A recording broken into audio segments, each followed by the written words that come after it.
안녕하세요. 저는 올해 65살 된 여자입니다. 얼마 전 저에게 기적 같은 일이 일어났는데 지금 생각해도 하늘이 저를 도운 게 아닌가 싶어서 글을 남기려고 합니다. 저희 때에는 연애하고 결혼하고 이런 게 없었어요. 그냥 마음에 들면 결혼하거나 부모님이 이 남자랑 하라고 하면 잔말 말고 해야 했죠. 그래서 저도 남편을 몇 번 보지도 못했는데 바로 결혼식을 올리고 임신을 했습니다. 얼마 만나지 않은 것 치고는 남편은 저에게 잘해 주었고 저도 그런 남편이 싫지 않았어요. 그런데 시어머니가 정말 악덕이었습니다. 엄청나게 고지식 하시고 가부장적이셔서 여자는 바깥 일 하면 안 된다. 남자아이를 무조건 낳아야 한다는 것을 입에 달고 사셨거든요. 그래서 저도 아들을 낳아야 시어머니께 예쁨 받을 수 있다는 생각에 아들을 원했지만 저는 딸을 낳았습니다. 그때는 의학이 지금처럼 발달되지 않아서 아기를 낳을 때까지 성별을 모르다가 아이를 낳고 의사 선생님께서 확인 후에 딸인지 아들인지 알 수 있었기에 저는 출산 날까지 하늘에다 대고 제발 아들 낳게 해주세요 라고 빌기까지 했습니다.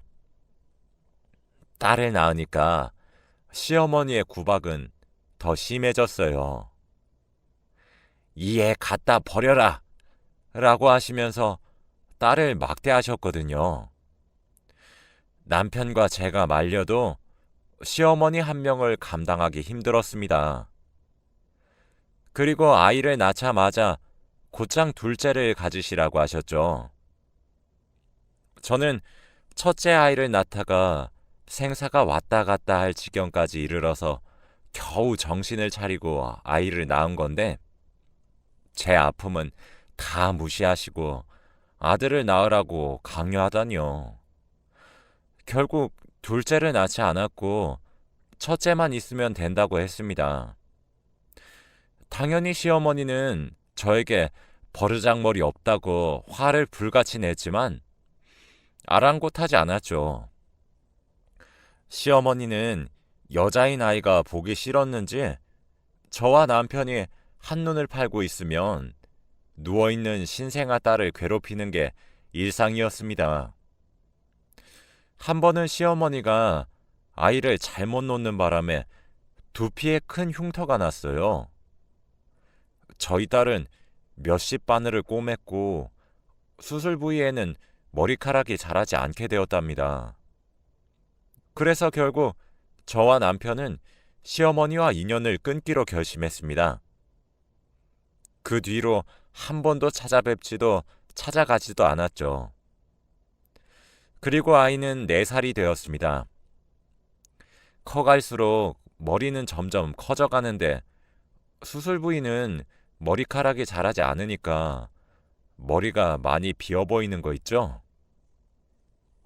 여자아이는 가뜩이나 그런 거에 예민한데 커서 아이가 상처를 받을까봐 너무 걱정되었습니다. 저는 딸 사랑에 지극했기에 항상 어딜 가든 같이 다니고 손을 꼭 잡고 다녔어요. 딸은 시장을 좋아해서 장날에 갔더니 사람들이 엄청 많더라고요. 너무 많아서 손을 놓기라도 하면 딸을 잃어버릴 것만 같은 기분이었습니다. 저는 많은 사람들 속에서 어린 딸과 함께 걷고 있었어요. 혹시라도 애가 밟힐까봐 안고 싶었는데 장을 너무 많이 봐서 손에는 짐이 가득했기에 손만 잡을 수밖에 없었습니다. 시장에 나올 때쯤 출구 쪽에 맛있는 도너츠가 팔더라고요. 딸이 가장 좋아하는 음식이 도너츠라 항상 시장을 올 때마다 그 가게에 들러서 몇 개 사서 집으로 갔어요. 그날도 어김없이 딸이 엄마, 도너츠 라고 했고 저는 사주기 위해 가게 앞으로 갔죠. 가방 안에 지갑이 있었고 돈을 꺼내기 위해서 딸의 손을 잡고 있던 손을 놔야만 했어요. 딸에게 민정아, 딱 1초만 기다려 하고 손을 잠깐 놓고 가방에서 돈을 꺼내고 주인에게 드리고 나서 옆에 서 있을 민정이를 봤는데 아이가 없는 겁니다. 민정이가 워낙 숨바꼭질을 좋아해서 항상 숨는데 그때도 그런 건 줄 알고 우리 민정이 어디 숨었나 라고 하면서 장난을 쳤어요. 그런데 민정이는 도너츠를 받을 때까지 돌아오지 않더라고요. 그때 이건 숨바꼭질이 아니라는 생각이 들었고 많은 인파 속에서 민정아, 민정아 하며 아이를 찾아다녔습니다. 그런데 이미 제 시야에서 사라진 민정이는 다시 돌아오지 않았죠. 저는 해가 질 때까지 민정이를 시장 구석구석을 찾아다녔는데 전혀 보이지 않았습니다. 시장 아주머니께도 우리 민정이 보셨어요 하면서 물어봐도 모른다고 했죠. 민정이가 보이지 않으니까 무서워지기 시작했고 혹시라도 나쁜 일이 생겼을까봐 너무 걱정되더라고요. 해가 지고 나서 경찰서에 가서 바로 신고를 했습니다. 그리고 집에 가자마자 남편을 부여잡고 엉엉 울었네요. 남편은 도대체 애엄마라는 사람이 왜 그렇게 책임감이 없어? 라며 저에게 마구 화내기 시작했고 저도 할 말이 없어서 미안하다는 말만 되풀이했습니다. 그런데 인연을 끊었던 시어머니는 손녀가 사라진 것을 알고 저희 집으로 찾아와서는 그런 아이는 없어도 된다 라며 얼른 둘째 낳자 이 말만 반복하셨어요. 정말 어떻게 그렇게 인정이 없으실까요? 민정이는 새벽이 되어도 집에 오지 않았고 4살짜리 어린애를 어디서도 찾을 수 없었습니다. 저는 장날이 아니어도 새벽부터 매일 시장에 가서 저희 딸을 찾았고 시장 근처에 앉아서 하루 종일 기다렸지요. 그러다가 해가 지고 밤이 되면 집으로 돌아와서 남편과 시어머니의 밥을 차리고 집을 치우다가 잠을 조금 잔 후 다시 새벽이 되면 시장으로 갔습니다. 꿈에서 매일 민정이가 찾아와서 엄마 하고 달려오는데 꿈을 꿀 때는 현실인 것 같아서 너무 기쁘지만 꿈에서 깨어나서 현실을 직시하면 눈물이 너무 나더라고요. 민정이가 너무 보고 싶었고 민정이를 잃어버린 것이 오로지 제 탓 같아서 죄책감만 늘어가고 있었습니다. 그리고 전단지를 만들어서 시장에 오시는 분들께 제 딸이에요. 제발 딱 한 번만 읽어주세요. 라고 하면서 돌렸어요. 거의 대부분의 사람들은 그 전단지를 받자마자 쓱 보고는 땅바닥에 버리십니다. 아니면 사례금을 얻기 위해서 딸을 봤다고 거짓말을 치는 사람도 있었고요. 정말 그렇게 몇 년 동안 딸을 찾고 싶어서 아등바등했어요. 그런데 딸의 소식은 전혀 알 수 없었고 어디서 어떻게 지냈는지 죽었는지 살았는지 알 방법이 없었죠. 그리고 남편도 하나밖에 없는 딸이 돌아오지 않으니까 하루 종일 술만 먹고 살았습니다. 자기도 꿈에서 민정이가 계속 보인다면서 술을 먹으면 저를 폭행했고요. 민정이를 잃어버린 건 제 잘못이고 맞아도 싸다고 생각해서 남편의 폭행을 일방적으로 막고만 있었네요. 남편은 술만 먹으면 저를 때렸고 저는 죄책감을 조금이라도 덜기 위해서 맞았습니다. 그렇게 몇 년 동안 생활이 반복되다 보니 남편이 간암에 걸리게 되었어요. 의사 선생님은 술을 너무 많이 먹어서 그렇다고 했죠. 이미 발견했을 때에는 손을 쓸 수 없는 단계였고 너무 많이 퍼져서 살 날이 얼마 남지 않았다고 하셨습니다. 남편과 저 사이에 사랑이 없는 건 당연했고 무미건조했기에 남편이 죽는다는 말에 별로 흔들리지 않았어요. 그런데 시어머니는 달랐어요. 저보고 하나밖에 없는 아들 죽였다면서 화를 내는 건 당연했고 폭언과 폭행을 했습니다. 네가 우리 아들 죽였어. 네 딸까지 죽이고 남편까지 죽이냐? 다음은 나까지 죽이겠다. 우리 아들 목숨값 내놔.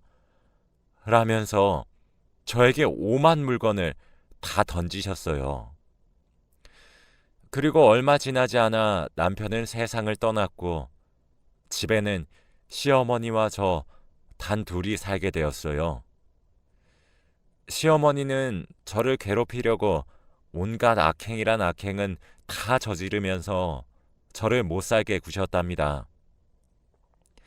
이런 일이 한두 번이 아니고 몇십 년 동안 되다 보니까 저도 이제 나이가 있는데 도저히 시어머니의 수발을 들고 싶지 않더라고요. 시어머니의 괴롭힘을 무려 40년 동안 감당해야 했습니다. 어린 딸은 실종되고 남편은 죽고 가관이죠. 솔직히 제 기운이 좋지 않나 싶기도 했고 시어머니의 마음도 이해 갔기에 단 한 번도 반항하지 않았습니다.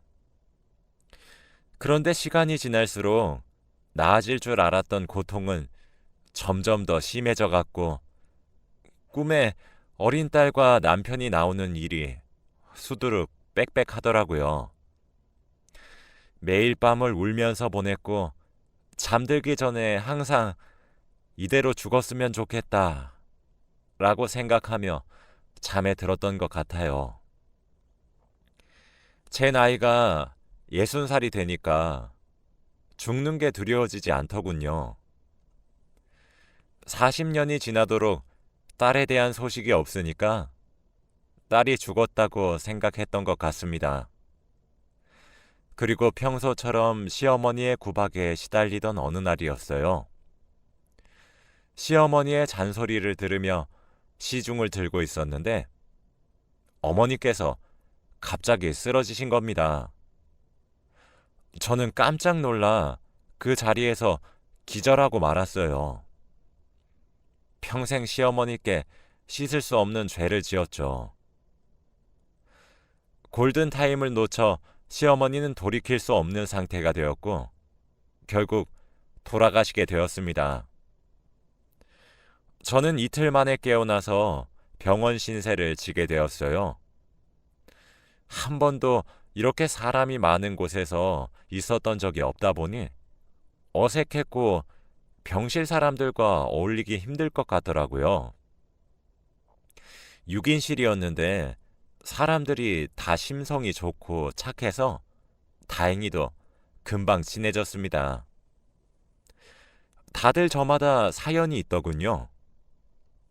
그치만 제 사연을 듣고는 아이고 우짤꼬 라면서 위로해 주었어요. 다들 가족들이 찾아와서 맛있는 것도 먹으러 가는데 저 혼자서 병실에 남아 창밖만 바라보고 있었습니다. 그런 제 모습이 간호사가 안쓰러워 보였는지 옆으로 오더군요.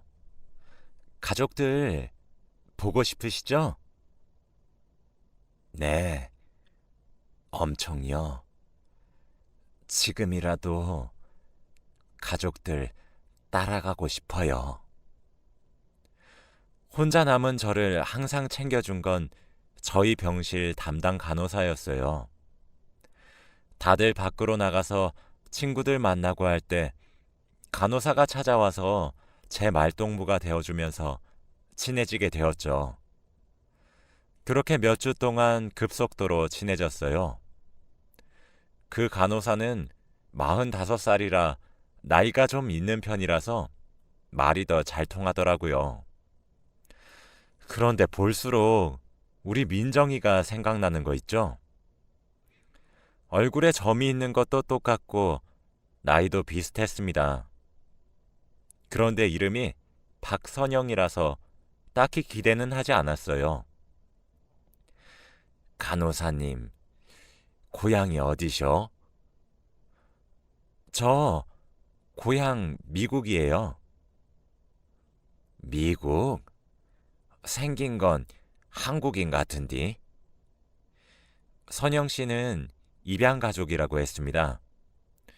어렸을 때 외국인 부모님께 입양이 되었고 확실히 얼굴 생김새가 다르다 보니까 친부모님이 아닌 걸 금방 알 수 있었대요. 그래서 크고 나서 부모님께 사연을 들어보니 보육원에 있던 선영 씨가 너무 예쁘고 귀여워서 데리고 왔다네요. 친부모를 찾기 위해 그 보육원에 다시 가보았지만 입양 기록에 친부모의 인적 사항이 없어서 친부모를 못 찾고 있다고 하더라고요.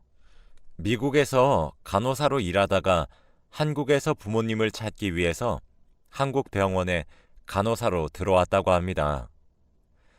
선영 씨는 친부모가 자신을 버렸다고 생각하고 있더군요. 도대체 어떤 대단한 사람이길래 저를 버렸을까요? 절 버리고 잘 살고 있겠죠? 라며 말을 하더라고요. 아이고, 부모가 어떻게 자식을 버리나. 그래도 부모인디. 아니요. 40년이 지나도 아직까지 찾지 않는 거 보면 확실한 것 같아요. 빠른 시일 내에 찾으려고 한국 오자마자 DNA 등록했어요. DNA? 그게 무엇이요? 어머, 환자분 그거 안 하셨어요? 딸 찾으신다면서요? 그거 해놓으면 나중에 더 쉽게 딸 찾으실 수 있을 거예요.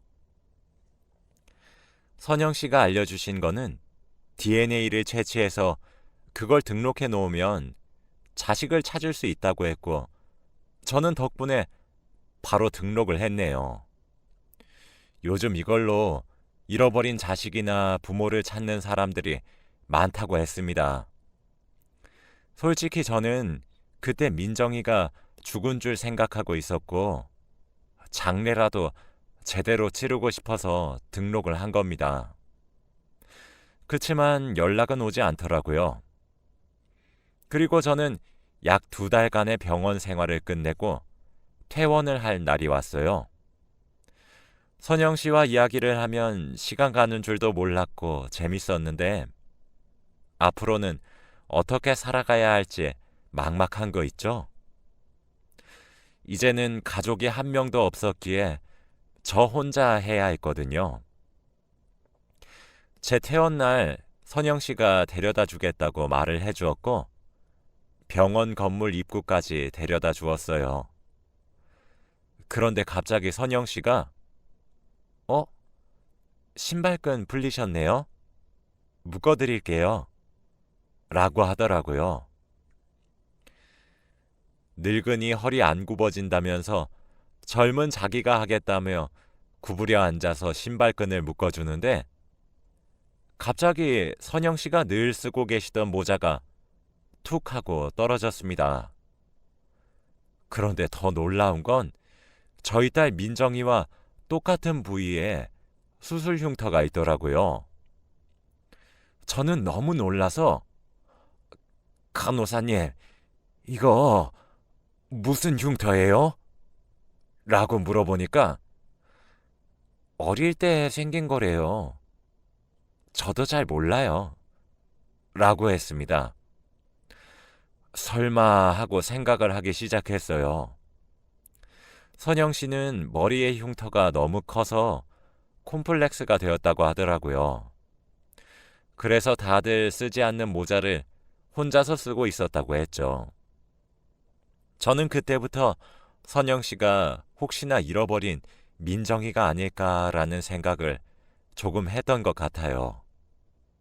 그리고 집으로 돌아와서 보니 좁은 집이 혼자만 있으니까 너무 커 보이더라고요. 그동안 먼지도 많이 쌓였고 시어머니와 남편의 물건이 가득했습니다. 또 그 자리에서 미안해서 펑펑 울었네요. 한바탕 울고 나니까 힘이 없어서 방바닥에 주저앉아 있는데 갑자기 집 전화로 전화가 왔습니다. 받으니까 제가 그때 DNA를 등록했던 곳이었죠. 할머니, 따님분 찾은 것 같아요. 라고 하는 겁니다. 저는 너무 놀라서 신발도 제대로 신지 않은 채로 버스를 타고 그곳으로 갔어요.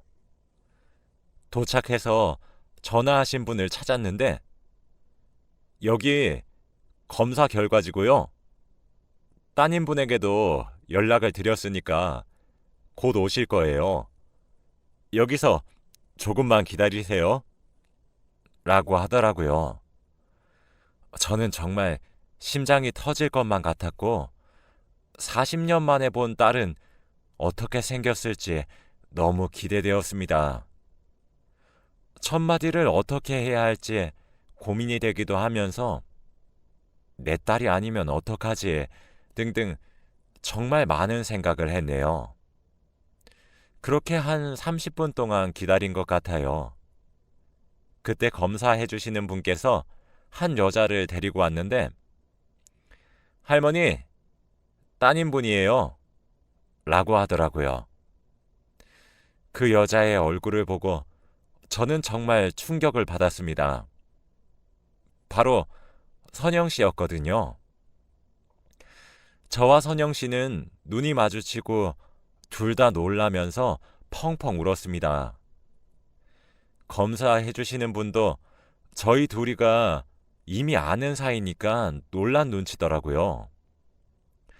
선영 씨가 저에게 말해 주었던 모든 이야기는 다 제 얘기였습니다. 너무 예쁘게 잘 커졌고 끝까지 친부모를 찾으려고 한 게 너무 고맙더군요.